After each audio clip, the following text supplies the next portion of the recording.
Welcome to Talking Jazz. My guest today is Alexandra Lehmler, one of my acquaintances from Germany. I'm really excited to have her because I heard her playing. We were playing at the same festival. It was the Women in Jazz Festival in Halle, and I brought my Shiros over. And we were behind the stage and we heard this rocking group and just playing it out. And we're so impressed. And, lo and behold, I get to meet her and find out she actually comes from an area that's really, really close where I come from. The world is small. So welcome, Alexandra. Thank you for your invitation. I really, really want to showcase your gorgeous music that you're producing. You're kind of a husband and wife team too, like we are. So that's a fun coincidence too. That's funny, yeah. The world is small. We're going to talk a little bit actually about a song that's called Opener. So I thought that makes sense, which is one that came out about a decade ago. But before we dive into that, people always ask me, so how did you get into jazz? They always think if you come from somewhere in Germany, how in the world can you get into jazz? So what's your story? Yeah, sometimes I'm really surprised too that this could have been happening, that I'm into jazz, because I come from a very, very small village in Germany. Nobody in my family ever listened to jazz before. So I'm the first person to get into this. My parents didn't even listen to music at home. They listened to the radio, but they didn't have recordings they love. For me, it was like durch Zufall. By accident. I had to choose an instrument after the musikalische Früherziehung, what we call it in Germany. The early preschool education here. I choose the saxophone. Then I was told, you are too small to play the saxophone. You have to play the clarinet at first. Then it happened that I came to a teacher who was studying jazz saxophone in Cologne, and he was also playing the clarinet. This was my teacher from 8 years on, and I stayed with this teacher until I was 20. I changed to the saxophone at the age of 13, and then I played in a saxophone quartet, in a big band, and things like that. So it was really by accident. It could have been completely different. That's really interesting. I'm thinking this is crazy. I come from a small village. Nobody was listening to jazz. I just really wanted to do this. When I first listened to the saxophone quartet in my school, it was like, wow, this is so great. I want to do this too. And then I got more and more into it. I think I really fast decided to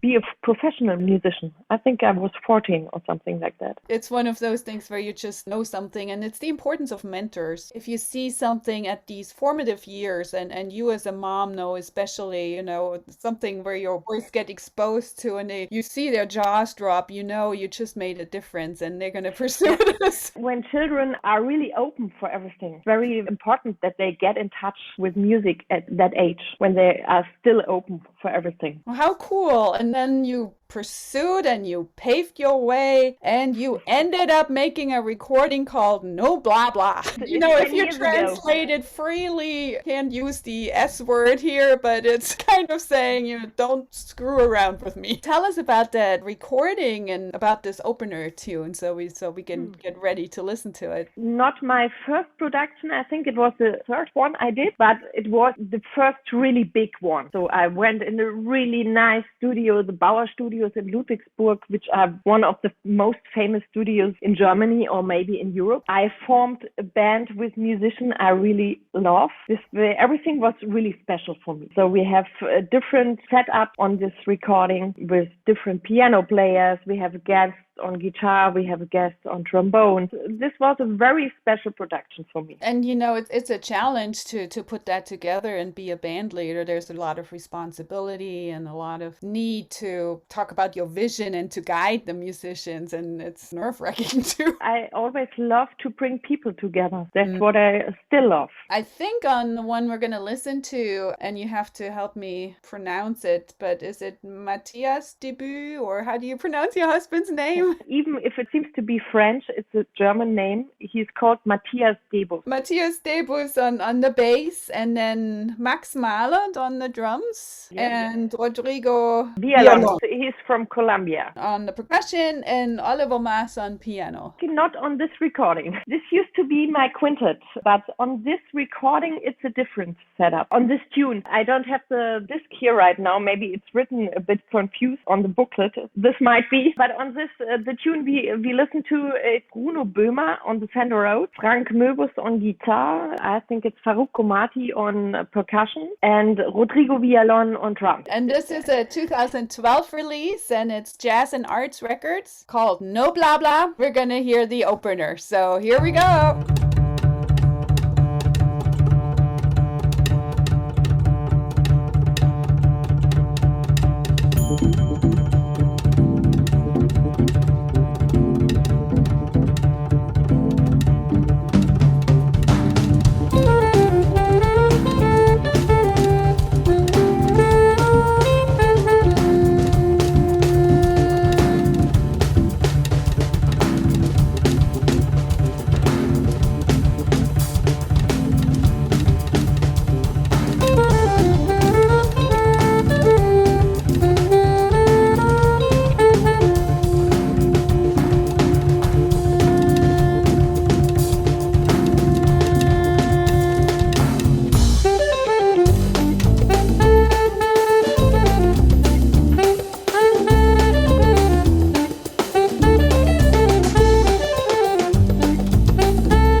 That was the opener, a selection from a recording called No Blah Blah. It's a 2012 release by my guest today, Alexandra Lehmler, who you heard on saxophone, together with her band. You know, it was fitting to have the opener to get introduced to a career that's a little different because we're talking to German artists today. I want to go to a live recording that you sent to me, and the tune that we'll hear is Fly Away. It's from a series, from a studio concert series. You hear the people clap at the end and it's a different atmosphere. I hear the style evolve. From your 2012 recording, it's very much into the fusion vein, which I also deeply love and into, and the melodies and the playing and the developing the tunes. Here it's a little freer approach, and that's kind of what I heard when I heard you guys too. There's much more of this freer approach in there. So I would love to hear from you a little bit about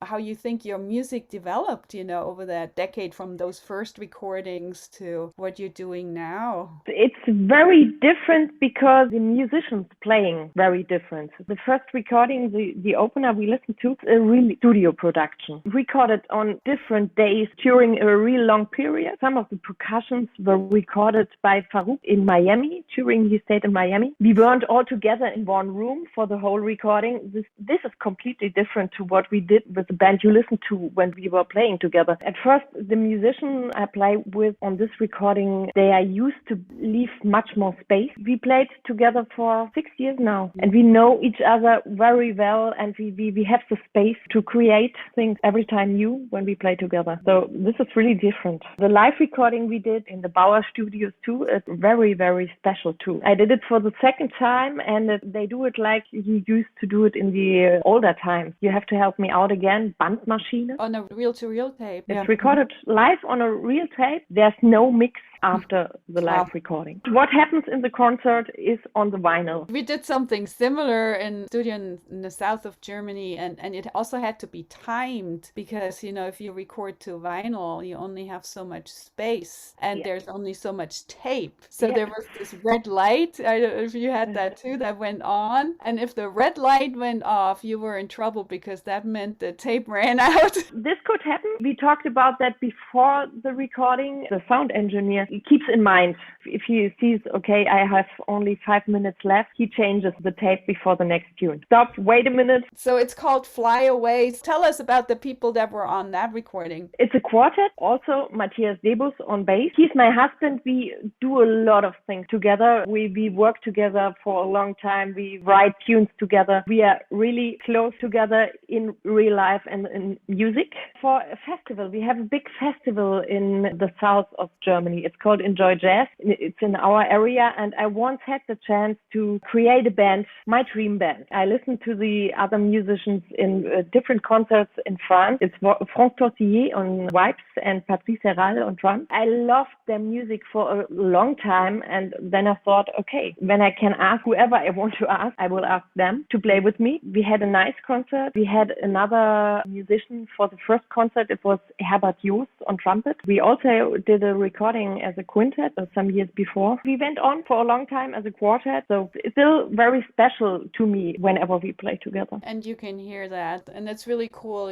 Something to realize is when you have that opportunity to play with people for extended times, you can grow together, and you get Duke Ellington effect, where everybody knows who does what, and you can even write the music so it fits and it all fits together. Yeah, so Patrice is still playing in my quartet. We are doing this for 6 years now. With Franck, I'm playing in a duo. We are going to do a duo recording soon. So, all right, and I'm glad you had the French pronunciation here, so I'll leave that up to you in introducing us to the people. But so what we'll hear is a tune called Fly Away, which is from a limited edition live recording series at those Bauer Studios that we'll have to talk about more. And it's on Neuklang, and it was released in April of 2020. Here we go.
That was Fly Away, a selection from a studio concert recording released in April 2020 by my guest today, Alexandra Lehmler, who you also heard on saxophone. We saw a pattern over and over. There's the same bass player that Yes. is on those recording, Matthias Debus. The next piece will also share a chorale is actually written by him. And the picture on that album where this is on, it's you in a room that's destroyed by stuff and you're pulling your hair out and there's the kids running around. Is that how your real life looks like at home? Tell us a little bit how to balance motherhood and being married to a jazz musician and pulling your hair out. It's a bit like this. Of course, it not always looks like it looks on the picture, but it's our real life. The idea of this was sometimes when you do a recording, you create a big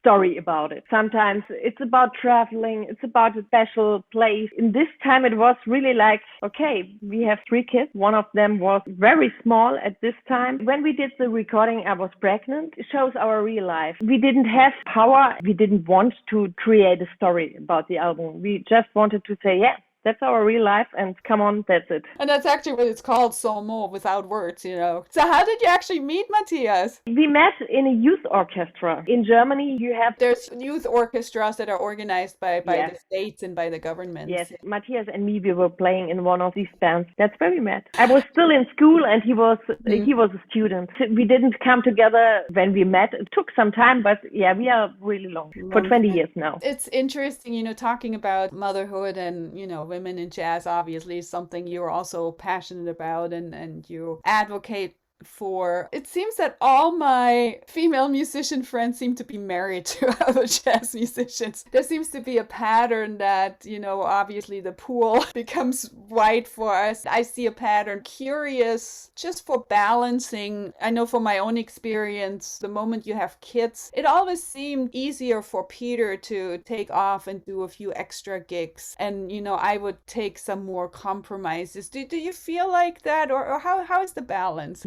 We have the same right to do things. For now, for example, I'm staying in Paris. Matthias is caring for the kids at home. This works. Since he is a bass player, he always used to do more gig than me. He is a sideman in really a lot of bands, and me, I'm more or less playing my own project. Sometimes I'm invited to a special project. I'm more a band leader and he's more sideman. I think, you know, that's one of the key things we see. And if you look around, most of us are in leadership positions. You have to carve your own space. It's a little trickier. Mostly women are band leaders. Rarely have that woman as a side woman. Putting out a companion book in April, I was one of the editors and writers called Jazz and Gender. And, you know, I've been reading 40 plus chapters. I see the themes and you know, that was a deep dive into all the themes, but it's recurring and it's real. So eventually next April, I'll talk a lot about that. Okay, I would love to read that. But yeah, let's actually listen to a bit of music from your husband, Matthias. It's a chorale and it's very serene. You know, after seeing the picture on the cover, you think, oh, there's got to be crazy music. But it's actually very calm. What should we know about this one to go in and listen to it? Matthias, in his childhood, he used to sing in a choir, in a very special and somehow famous choir in Germany. He grew up in Speyer in Germany, and there's a big church,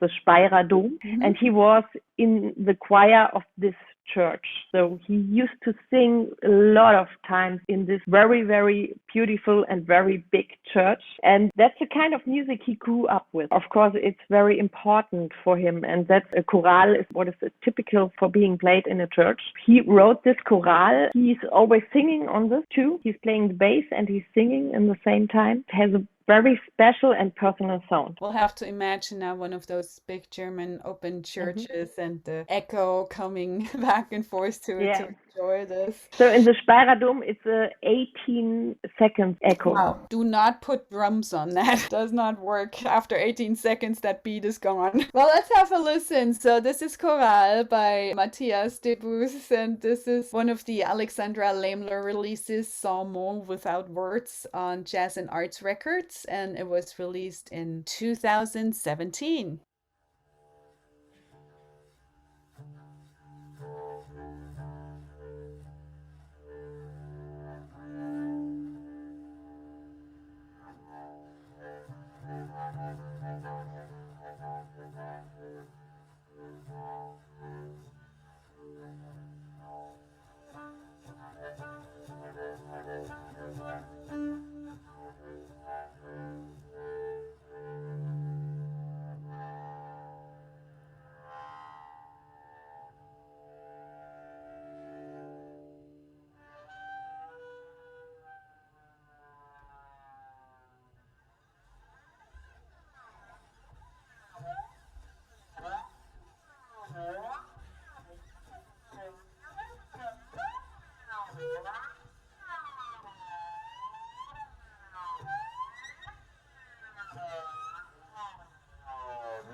That was Chorale, a piece from a recording called Sans mots, Without Words, on Jazz and Arts Records, released in 2017 by my guest today, Alexandra Lehmler, who you heard on saxophones. I keep saying saxophones, but you play like all kinds of wind instruments, and we'll hear some more of this. So we're going to dive into a brand new recording that's just going to be ready. It's going to be released in November. It's called Tandem, and it's also recorded at these Bauer studios that we keep talking about. I think you should give us an overview of how legendary these studios are and how many incredible artists and recordings come out of there. I don't think people realize that. Don't know when the studio was founded, but it's a long time ago. They did a lot of ECM productions. They recorded the Great Köln concert. The name says it hasn't been recorded in the studio, but it was the sound engineer from the Bauer Studios who recorded it. A lot of musicians from all over the world recorded in the studio. They really have a nice grand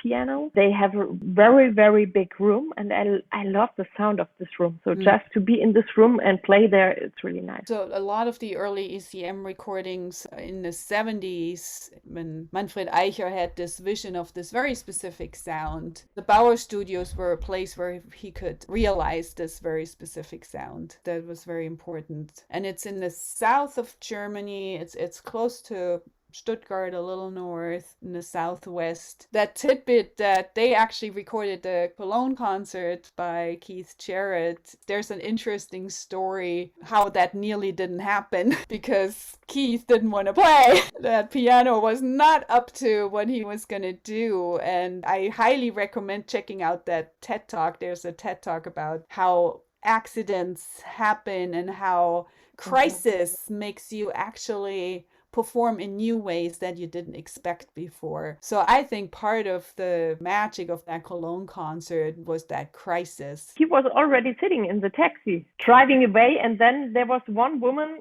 He said, "So please let me talk to you." I mean, I'm sure crisis played a little bit into this recording too, right? You all recorded that during the lockdown, during pandemic, and during a very different state of mind, right? Matthias and we did a duo recording. We are playing together for 20 years now. We played a lot of concerts, a lot of times in the duo format, but we never wrote tunes especially for this. We always wanted to do it and never found the time. The lockdown time was the right time to do it because we stayed at home. We were us two together, and we started to fix a date every week to work on tunes in our duo setup. That's how it was possible to do it. What a cool positive outcome, right, of being locked down together. You get to do some things that always slip your mind and you never have time for. For us, it was not only bad because we found time for things we never found time before. We were really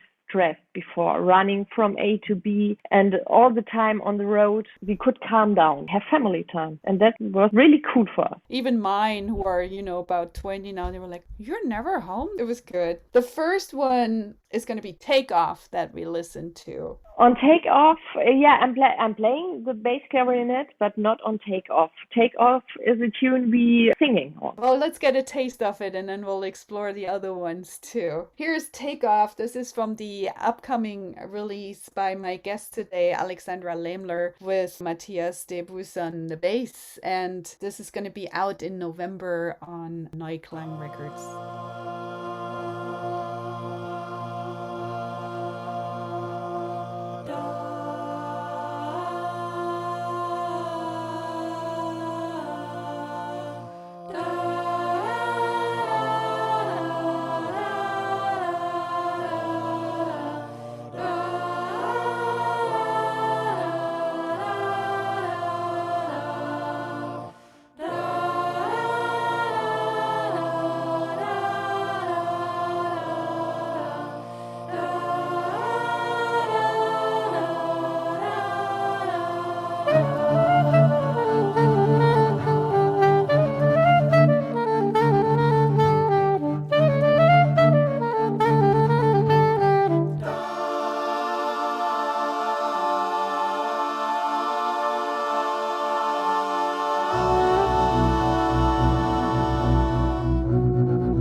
That was a selection called Schräge Vögel, like little crooks or being off center, of the upcoming recording Tandem by my guest Alexandra Lehmler, who you also heard on the bass clarinet together with her husband Matthias Debus. I talked about the bird theme. There's Icarus is going to be our last one left to listen to. Something about flying off, flying away, getting out of it. So I have to ask, what's next? How are you guys coming out of this pandemic? Any new adaptations, new outlooks, or what are next steps? I just love to hear a little bit of reflection of the changed lives and the new ways forward. We are still in a process. Nobody really knows what happens next year. Very, very complicated to plan. It's not possible to plan things. In Germany, it's like a lot of tours are canceled. So for all the productions which are a bit bigger, they are canceled until autumn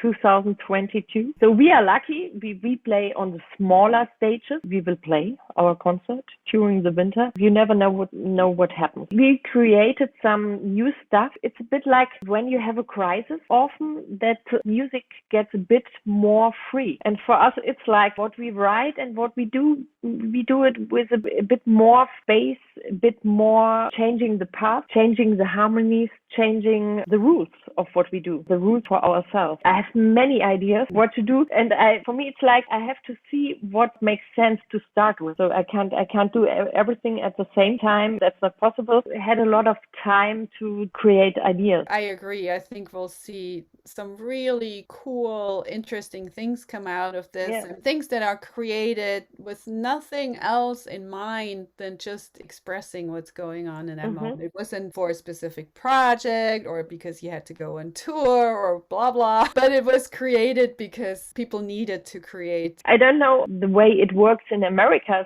in the US, but in Germany, we had a lot of scholarships. For example, the musician couldn't earn any money because we couldn't play concerts. And that's why the government created different scholarships you could apply for. And you always had to create a new idea for the scholarship. And that's why there is a lot of new ideas. Now we need the stage to bring them out. Yeah, unfortunately, the US is not like that. And I've watched that, and you see how if there is support and a support structure, how it brings out really important pieces of culture and expression. And in the US, the arts are really at a very low level of support and actually shrunk. So even though there was a little bit of unemployment that some could claim, like the Broadway musicians, but most freelance musicians, you just had to get a different job or do something else. Yeah, it's the same for a lot of musicians in Germany too. Couldn't get every scholarship, and of course it's not enough to make a living out of this. It's like you have to see how you can make your living, and if you get the scholarship, it's nice, but it's not enough to pay your rent and to pay the food for the family or all the technique people working in concerts. They couldn't apply for something like this. Just a small amount of people who could get this. I think that's actually important to point out how a lot of the supporting jobs suffered probably even more than the artists. Icarus flies high. What should we know to listen to Icarus? Yeah, Icarus is, I played as much instruments on this as I have. There's none missing. It's a tune by Matthias, and he wrote it for all my wind instruments. So I'm playing bass clarinet, I'm playing B-flat clarinet, the flute, soprano, baritone, alto saxophone. Yeah, the tenor is missing. It gets more and more intense. Overdubbed all the sax harmonies, right? Yeah, and I know no leading instrument. And you added all these layers on top to create those harmonies. All right, well, thank you for spending your time in Paris with me. I thank you. Today, and good luck with the new recordings, and fingers crossed that everything will go ahead and go on the road. We're ready to make music, right? All right, so here is Icarus from the upcoming album Tandem by my guest today, Alexandra Lehmler, to be released in November. And thank you, Alexandra. Thank you, Monika.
thank you for listening to Talking Jazz today. My guest was saxophonist, composer Alexandra Lehmler. Tune in for Talking Jazz every Thursday at 11 a.m. and every Monday at 7 p.m. right here on WETF 105.7 FM in South Bend, Indiana, or online at wetfthejazzstation.org. Also find videos of previous shows on YouTube on the Monika Herzig channel. That's MonikaHerzig. Subscribe to get the newest updates. Thank you for listening.